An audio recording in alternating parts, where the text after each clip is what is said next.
In fact, 59% of customers will leave a brand after 2 or more bad experiences, and 17% of customers leave after 1 bad experience. A Fortune 500 PC manufacturer found themselves in a critical predicament where annually, more than 160,000 on-site service support visits ended without resolutions. Company बहुत ही ज़्यादा flexible है अपने customers के प्रति। Company AI के प्रति बहुत ही ज़्यादा जागरूक और बहुत ही अच्छे से कामकाज में लगी हुई है। एंड साथ साथ अगर हम बात करें फ्यूचर फाइनेंशियल ट्रेंड की, तो ये कंपनी काफ़ी अच्छा रुझान देती है आपको फाइनेंशियल की ओर बढ़ने के लिए। और साथ ही साथ कंपनी ऑटोमोटिव्स के कंपनीज के अंदर भी काफ़ी अच्छे से अपनी सर्विसेज प्रोवाइड करती है, जिससे कि कंपनीज अपने डेटा को बहुत अच्छे से संकलित कर पाएँ। तो साथ ही साथ अगर हम कंपनी की कुछ सर्विसेज की बात करें, तो यहाँ पर मेनली 4 सर्विसेज कंपनी प्रोवाइड करती है, जहाँ पर company data science and AI, और साथ साथ कंपनी यहाँ पर डाटा इंजीनियरिंग और कंसल्टेंसिंग सर्विस, और साथ ही साथ कंपनी यहाँ पर बिजनेस एनालिटिक्स जैसी सर्विसेज प्रोवाइड करते हुए देखने को मिलती है। कंपनी की अगर हम सर्विसेज के साथ साथ और भी ऑफरिंग्स को हम देखें जो कंपनी इंक्लूड करके देती है अपने कस्टमर्स को, तो यहाँ पर काफ़ी अच्छी चीज़ें देखने को मिलेंगी दोस्तों। जैसे कि यहाँ पर डाटा साइंस के लिए डाटा विजुअलाइजेशन देखने को मिलता है। एंड साथ साथ अगर हम बिजनेस एरियाज में देखें, तो यहाँ पर कस्टमर्स की वैल्यू एनालिटिक्स देखने को मिलते हैं, मार्केट रिसर्च और साथ साथ प्रोडक्ट एनालिटिक्स और साथ साथ मार्केटिंग ऑप्टिमाइजेशन जैसी चीज़ें देखने को मिलती हैं, जो कि एक बिजनेस को ग्रो करने के लिए काफ़ी ज़्यादा हेल्पफुल साबित होते हुए देखने को मिलती हैं। बात करें यहाँ पर latent view and analytics limited की, तो ये कंपनी हमें एक स्मॉल कैप कंपनी देखने को मिलती है जो कि इंफॉर्मेशन एंड टेक्नोलॉजी सेक्टर से बिलोंग करती है। एंड ये कंपनी इंडिया बेस्ड एक डेटा एंड एनालिटिक्स कंपनी है, जो कि कंपनीज को बिजनेस करने के लिए काफ़ी ज़्यादा हेल्पफुल साबित होते हुए देखने को मिलती है। एक कंपनी हेल्प करती है कुछ कंपनीज को यहाँ पर ट्रांसफॉर्मेशन के लिए, और साथ ही साथ कंपनी हेल्प करती है उनको कंबाइंड डिजिटल प्लेटफॉर्म्स तैयार करने के लिए। एंड इस वजह से कंपनी का जो 100% का रेवेन्यू है ऐसे बिजनेस से जनरेट होते हुए देखने को मिलता है। कंपनी और कंपनी के अगर हम क्लाइंट्स की बात करें, तो इनके बीच में काफ़ी डीप रिलेशनशिप देखने को मिलती है, और एक रिलेशनशिप के तहत ही ये कंपनी कंपनीज को सर्विसेज प्रोवाइड करते हुए देखने को मिलती हैं, जहाँ पर हमें मोर देन 500 कंपनीज देखने को मिलती हैं और 30 फॉर्चून कंपनीज देखने को मिलती हैं। एंड कंपनी की अगर हम लीडरशिप की बात करें, दोस्तों, तो अपनी सेक्टर के अंदर ये लीडरशिप रखती है, जो कि एनालिटिक्स सेक्टर्स है। एंड साथ साथ कंपनी के पास में एक स्ट्रांग परफॉर्मर का खिताब भी हासिल है, जो कि 2017 और 19 के बीच में कंपनी को मिला है। कंपनी काफ़ी अच्छे लीडरशिप के साथ कामकाज करते हुए देखने को मिल रही है। बट दोस्तों, इससे उलट अगर हम कंपनी के शेयर प्राइस की बात करें, तो जब से कंपनी की लिस्टिंग हुई है, लिस्टिंग के जस्ट बाद से ही कंपनी के अंदर हमें कंटिन्यू बेसिस पर प्रॉफिट बुकिंग देखने को मिल रही है, और जहां पर हमें हर एक दिन लोअर लो और लोअर हाई की सिचुएशन देखने को मिल रही है।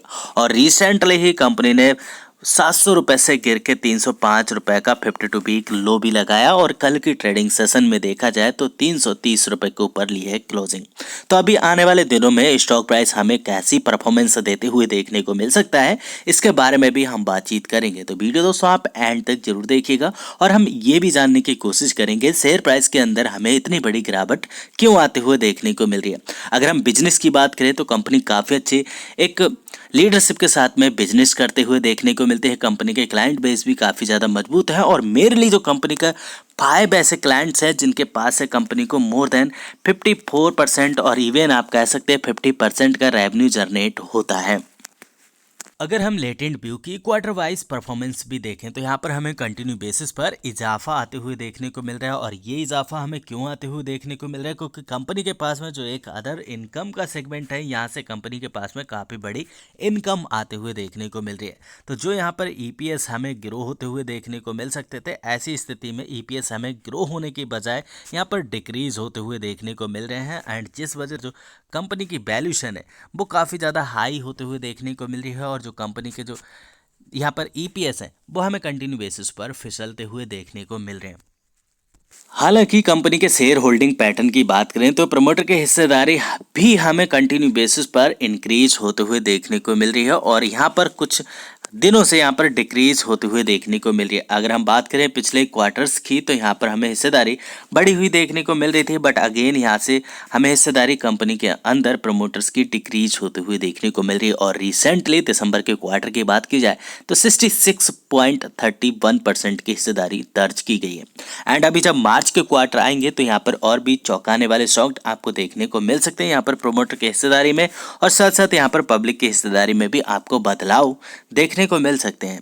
एंड अगर हम बात करें यहाँ पर फॉरेन निवेशकों की तो फॉरेन निवेशकों ने थोड़ी बहुत हिस्सेदारी अपनी इंक्रीज की है, बट अगर पिछली दिसंबर के क्वार्टर में अगर कंपेयर करें तो यहाँ पर इनके पास में 2% की हिस्सेदारी देखने को मिल रही थी। एंड साथ ही साथ अगर हम यहाँ पर घरेलू निवेशकों की बात करें तो पहले यहाँ पर भी मेजोरिटी में हिस्सेदारी देखने को मिलती थी, बट अभी के समय पर देखा जाए तो ये घट के 1.83% की देखने को मिल रही है। एंड पब्लिक ने अपनी हिस्सेदारी को इंक्रीज किया है। जब यहाँ पर हमें लोअर लो लोअर हाई की सिचुएशन देखने को मिल रही है, ऐसे समय पर पब्लिक यहाँ पर माल उठाते हुए देखने को मिल रही है। अब यहाँ पर दोस्तों सबसे बड़ा सवाल ये है कि पब्लिक की ओर से इतनी बड़ी हिस्सेदारी कंपनी के अंदर क्यों उठते हुए देखने को मिल रही है। तो अगर हम यहाँ पर कंपनी के अंदर कुछ प्लस पॉइंट और नेगेटिव पॉइंट देखने जाएंगे तो सबसे पहला प्लस पॉइंट ये है कि कंपनी अपने डेट को रिड्यूस कर रही है, ऑलमोस्ट डेट फ्री देखने को मिलती है। कंपनी अच्छे खासे रिजल्ट पोस्ट करने की कोशिश करती है। तो ये 3 बड़े रीजन है जहाँ पर पब्लिक के पास में एक मौका देखने को मिलता है कंपनी के अंदर निवेश करने के लिए। लेकिन साथ साथ उनको ये भी चीज़ें समझनी चाहिए कि कंपनी के अंदर एक और भी पहलू है जिसे भी देखना बेहद जरूरी है किसी भी कंपनी के अंदर निवेश करने से पहले। वैसे मैं क्या जानता हूं, मैं क्या मानता हूं, इससे कोई फर्क नहीं पड़ता है। पैसा आपका है, आप जिस कंपनी में भी चाहें उसमें आप इन्वेस्ट कर सकते हैं। यहाँ पर अगर हम नेगेटिव पॉइंट देखने जाएंगे तो कंपनी के अंदर कुछ नेगेटिव पॉइंट भी हैं, जो कि कंपनी रिपीटली सेम प्रॉफिट दर्ज करते हुए देखने को मिलती है। कोई भी डिविडेंड यहाँ पर पे आउट नहीं करती। इट मीन्स कंपनी एक हाई ग्रोइंग कंपनी देखने को मिलती है। अगेन इन्वेस्टर्स के लिए ये प्लस पॉइंट देखने को मिल जाता है। एंड साथ ही साथ कंपनी के अगर प्रमोटर की हिस्सेदारी बात की जाए तो ये हमें घटते हुए देखने को मिल रही है। ऑलमोस्ट 1% की हिस्सेदारी प्रमोटर ने अपनी कंपनी के अंदर डिक्रीज की है। तो इसको आप एक नेगेटिव पॉइंट कंसीडर करके चल सकते हैं। जब दोस्तों किसी भी कंपनी की यहाँ पर हमें सेल्स बढ़ते हुए देखने को मिलती हैं और साथ साथ प्रॉफिट इंक्रीज होते हुए देखने को मिलते हैं, तो अल्टीमेटली इन दोनों वजह से यहाँ पर हमें कंपनी के जो ईपीएस हैं ये भी हमें कंटिन्यू बेसिस पर इंक्रीज होते हुए देखने को मिलते हैं। और जब ईपीएस इंक्रीज होते हैं तो हमें आगे चल के इस कंपनी का स्टॉक प्राइस भी इंक्रीज होते हुए देखने को मिलता है।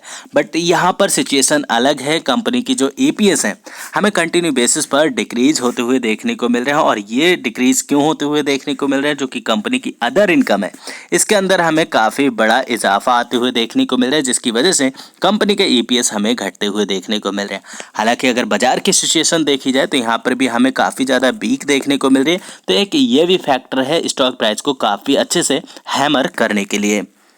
एंड दोस्तों यहाँ पर अगर हम बात करें इन्वेस्टमेंट रिलेटेड या फिर फ्रेश पोजीशन से रिलेटेड, तो नो डाउट कंपनी हमें ऊपरी स्रोत से बिल्कुल से बहुत ही ज़्यादा डिस्काउंटेबल प्राइस पर देखने को मिल रहा है। और हर एक दिन हमें लोअर लो और लोअर हाई की सिचुएशन देखने को मिल रही है। तो यहाँ पर कहीं ना कहीं रिस्क तो ज़्यादा हो ही जाता है, लेकिन आपको एक चीज़ का और भी ख्याल रखना पड़ेगा कंपनी के अंदर, जो अभी रिसेंटली ही कंपनी ने लो लगाया था जो कि 305 रुपये का था, और जो कंपनी का 52 वीक लो भी रहा। तो इसको आप बिल्कुल से ध्यान में रखिएगा। अगर कंपनी 305 रुपये को अगेन ब्रेक करती है तो यहाँ से हमें एक अलग से ट्रेंड शुरू होते हुए देखने को मिल सकता है, जो कंपनी के शेयर प्राइस को काफ़ी नीचे तक फिसला सकता है। बट अगेन यहाँ पर एक सपोर्ट भी देखने को मिल रही है जो कि 320 रुपये के आसपास है। अगर यहाँ से स्टॉक प्राइस संभलता है तो बहुत ही जल्द यहाँ पर आपको 350 रुपये से लेके 380 रुपये के टारगेट देखने को मिल सकते हैं। एंड अगर आप ऊपरी स्रोत से कंपनी के अंदर निवेशित हैं, आप बिल्कुल से कंपनी को होल्ड करके चल सकते हैं। फ्रेश एंट्री आप 320 रुपये के ऊपर और इवन आप 315 रुपये के ऊपर ओपन करने की सोच सकते हैं। बहरहाल अभी के दिनों पर स्टॉक अभी भी हमें डाउन ट्रेंड में देखने को मिल रहा है। पोजीशंस फ्रेश पोजीशंस तो बिल्कुल से यहाँ पे अलाउड नहीं होती हैं, बट अगर आपका मन कह ही रहा है निवेश करने का तो मैं इसमें कुछ नहीं कर सकता। आप चाहें तो 320 रुपये के ऊपर और 315 रुपये के ऊपर अपनी पोजीशंस लेने की कोशिश कर सकते हैं, या फिर आप अपने फाइनेंशियल एडवाइजर से सलाह ले सकते हैं। वैसे अगर मेरी बात की जाए तो यहाँ पर एक बार स्टॉक को 350 रुपये के लेवल को ब्रेक कर लेने दीजिए और यहाँ पर सस्टेन हो जाने दीजिए। उसके बाद ही फ्रेश पोजीशंस यहाँ पर ओपन होने का एक विंडो आपको मिल सकता है। आप क्या सोचते हैं इस कंपनी को लेके, वो आप चाहें तो नीचे कमेंट बॉक्स में मेरे साथ शेयर कर सकते हैं। इनकेस दोस्तों मेरे द्वारा दी गई जानकारी आपको पसंद आती है, नीचे लाइक का बटन है उसे ज़रूर से प्रेस करके मुझे इनकरेज कीजिएगा। आपका एक लाइक मुझे बहुत ज़्यादा मोटिवेट करता है। एंड अगर आप चैनल पे पहली बार हैं तो आप चाहें तो चैनल को सब्सक्राइब करके फैमिली का हिस्सा भी बन सकते हैं। फिर मिलेंगे नेक्स्ट वीडियो में, तब तक आप अपना बहुत ढेर सारा ख्याल रखिए। Thanks for watching, see in next video, bye bye for now, God bless.